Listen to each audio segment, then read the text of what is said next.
And the sons of the prophets said to Elisha, See now, the place where we dwell with you is too small for us.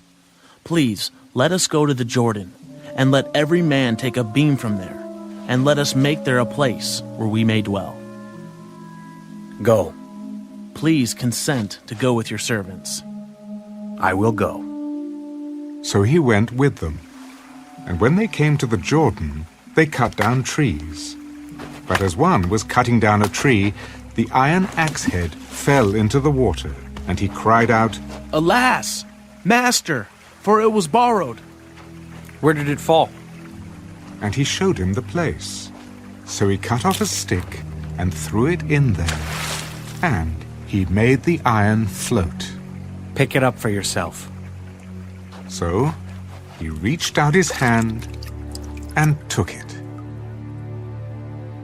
Now the king of Syria was making war against Israel, and he consulted with his servants, saying, My camp will be in such and such a place. And the man of God sent to the king of Israel, Beware that you do not pass this place, for the Syrians are coming down there. Then the king of Israel sent someone to the place of which the man of God had told him. Thus he warned him, and he was watchful there, not just once or twice. Therefore the heart of the king of Syria was greatly troubled by this thing, and he called his servants and said to them, Will you not show me which of us is for the king of Israel? None, my lord, O king. But Elisha, the prophet who is in Israel, tells the king of Israel the words that you speak in your bedroom. Go and see where he is, that I may send and get him.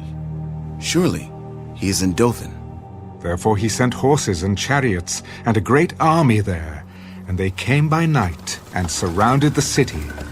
And when the servant of the man of God arose early and went out, there was an army surrounding the city with horses and chariots. And his servant said to him, Alas, my master, what shall we do? Do not fear, for those who are with us are more than those who are with them. And Elisha prayed. Lord, I pray, open his eyes that he may see. Then the Lord opened the eyes of the young man, and he saw. And behold, the mountain was full of horses and chariots of fire all around Elisha.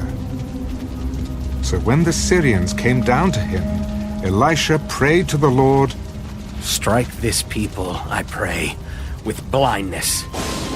and he struck them with blindness, according to the word of Elisha. Now Elisha said to them, This is not the way, nor is this the city. Follow me, and I will bring you to the men whom you seek. But he led them to Samaria. So it was, when they had come to Samaria, that Elisha said, Lord, open the eyes of these men that they may see. And the Lord opened their eyes, and they saw. And there they were, inside Samaria. Now when the king of Israel saw them, he said to Elisha, My father, shall I kill them? Shall I kill them? You shall not kill them. Would you kill those whom you have taken captive with your sword and your bow? Set food and water before them, that they may eat and drink and go to their master. Then he prepared a great feast for them. And after they ate and drank, he sent them away, and they went to their master.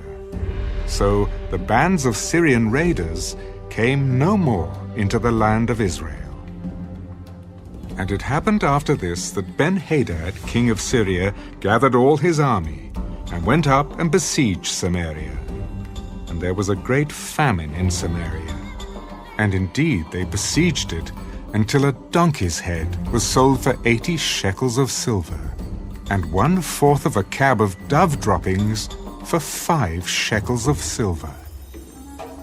Then, as the king of Israel was passing by on the wall, a woman cried out to him, Help, my lord, O king! If the Lord does not help you, where can I find help for you? From the threshing floor, or from the wine press,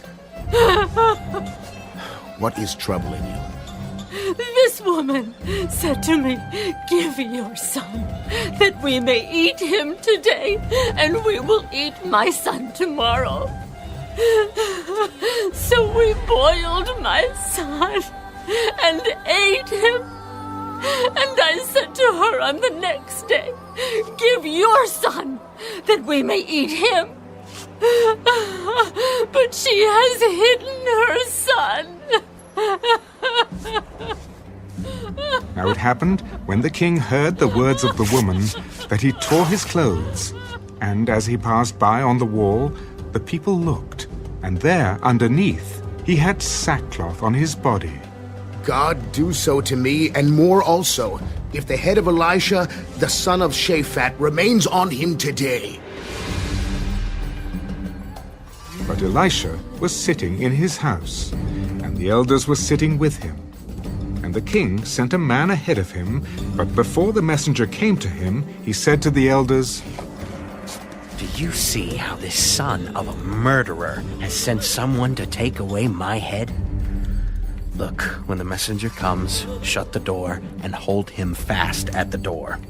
Is not the sound of his master's feet behind him? And while he was still talking with them, there was the messenger coming down to him. Then the king said, Surely this calamity is from the Lord. Why should I wait for the Lord any longer?